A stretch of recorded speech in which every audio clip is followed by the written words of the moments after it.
Hello and welcome. आज हम लोग गणित की क्लास शुरू कर रहे हैं।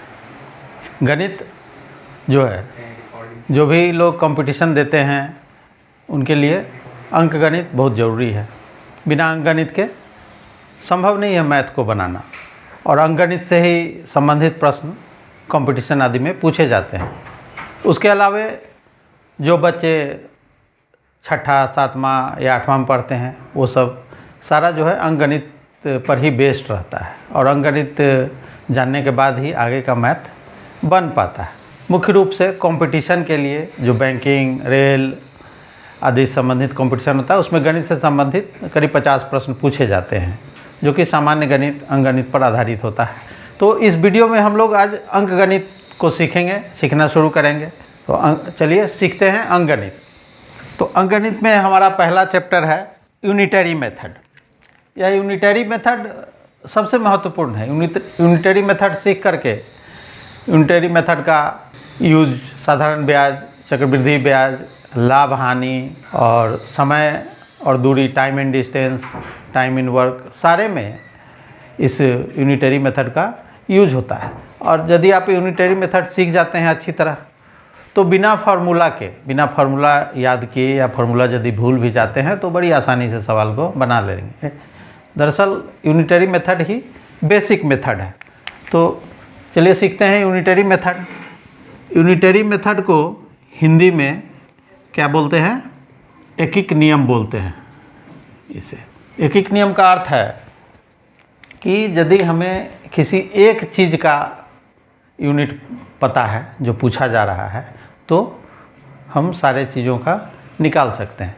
जैसे मान लीजिए आप जाते हैं पेन खरीदने और दुकानदार बतलाता है कि एक पेन का दाम, एक पेन की कीमत 5 रुपये है। तो और आपको 5 पेन खरीदना है तो सीधा 5 से 5 को गुना कर देंगे तो 25 रुपये हो गए। मतलब एक पेन का कीमत यदि आपको पता है तो आप कितना भी पेन का कीमत निकाल सकते हैं। उस तरह यदि नोटबुक खरीदते हैं, मान लीजिए एक नोटबुक की कीमत वह 10 रुपये कहता है और 2 खरीदना है तो 2 बार 10 मतलब 10 गुने 2 20 रुपये हो गए। या मान लीजिए दूसरा भी चीज़ खरीदने जाते हैं, आप चिप्स खरीदने जाते हैं, चिप्स का एक पैकेट का कीमत यदि 10 रुपया कहता है और 4 पैकेट आपको लेना है तो 10 गुने 4 40 रुपया हो गया। तो यूनिटरी मेथड में ही सिखाया जाता है कि पहले एक का मूल्य या जो भी है वो निकाल लिया जाए, उसके बाद फर्दर उसको निकालते हैं। तो चलिए देखते हैं यूनिटरी मेथड कैसे है। कि मान लीजिए कहता है कि एक पेंसिल का कॉस्ट 25 रुपये, तो 30 पेंसिल का कॉस्ट बराबर व्हाट, कितना होगा? तो हम जान रहे हैं कि एक पेंसिल बराबर हो गया 25 रुपया, तो 2 पेंसिल का कितना हो जाएगा? इस रुपया को हम नंबर ऑफ पेंसिल से गुना कर देंगे तो बराबर हो गया 50 रुपया। इस तरह 3 का कितना हो जाएगा? 25। तो जितना पेंसिल है उसको उसके यूनिट प्राइस से गुना कर देते हैं। तो यहाँ हमारा 30 पेंसिल का कॉस्ट निकालना है तो 30 पेंसिल का कॉस्ट हो जाएगा हमारा, एक पेंसिल का कॉस्ट पहले लिख लेंगे और उसको नंबर ऑफ पेंसिल से गुना कर देंगे तो कितना हो गया? 750 रुपया। स्पष्ट है, इसमें कोई कन्फ्यूजन नहीं है, मैं समझता हूँ। लेकिन सवाल इस तरह से नहीं दिया रहता है। सवाल जनरली रहता है कि 30 पेंसिल का कॉस्ट दे दिया आपको और एक पेंसिल का निकालना है या 5 पेंसिल का निकालना है, तो इस तरह का सवाल रहता है। तो उसमें हम लोग क्या करते हैं, पहले एक का काउंट कर लेते हैं, एक का निकाल लेते हैं।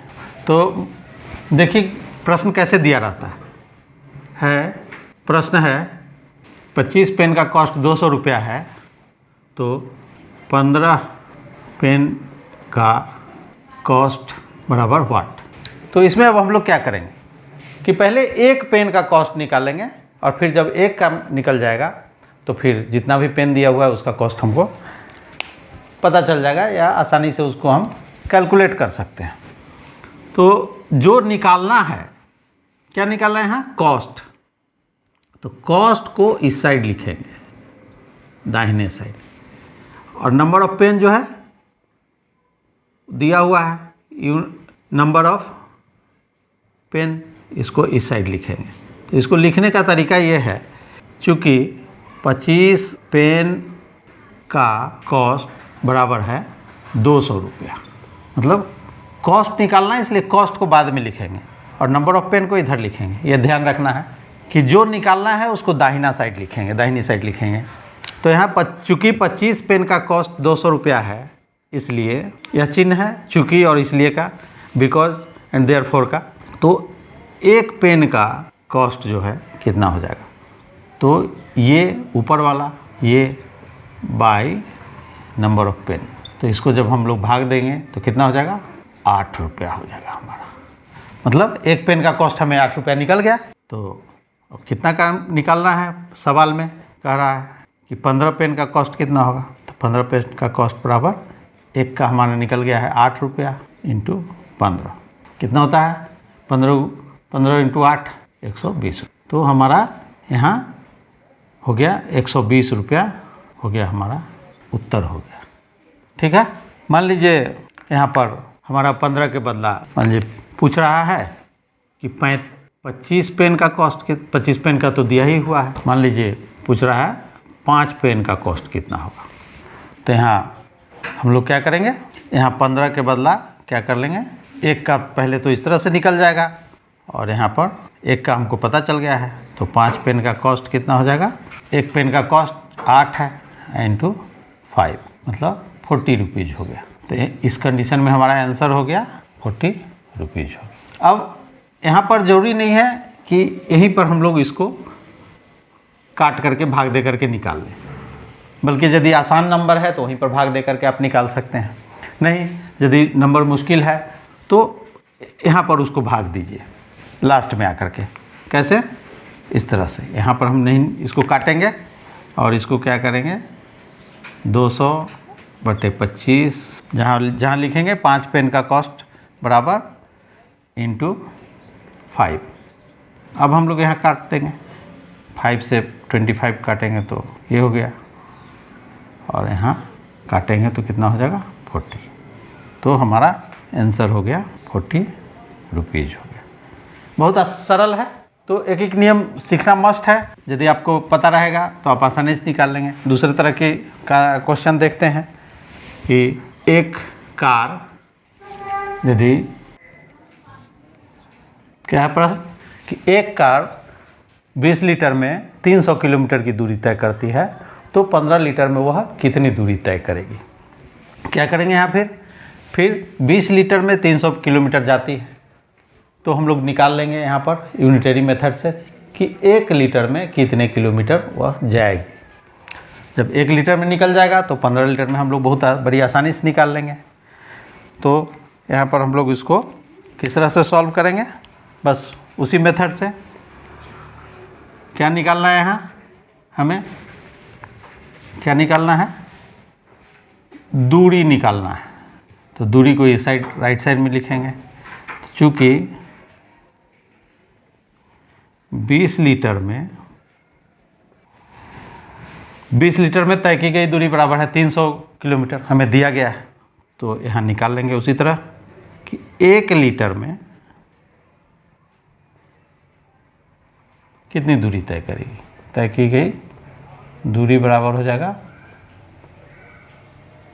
300/20। ये 0 कट गया और यहाँ पर हम लोग काट लेंगे तो क्या हो जाएगा 15 किलोमीटर हो गया। अब 15 किलोमीटर हमें निकल गया कि 1 लीटर में वो 15 किलोमीटर जाती है। तो देयरफॉर 15 लीटर में कितनी जाएगी, तो यहाँ पर निकाल लेंगे कितनी 1 किलोमीटर में जाती है 15 किलोमीटर। तो 15 लीटर में फिर फर्दर कितनी जाएगी, तो हमारा हो गया 225 किलोमीटर। 15 इंटू 15 कितना होता है 225 किलोमीटर हो जाता है। तो ये हमारा हो गया आंसर हो गया। ठीक है, तो इस तरह से हम लोग यूनिटरी मेथड से सारे सवाल को हल कर सकते हैं। बड़ा सिंपल मेथड है और लोग मैं समझता हूँ भूल रहे हैं धीरे धीरे, वो जो कोर्स में भी पढ़ाई नहीं होती है।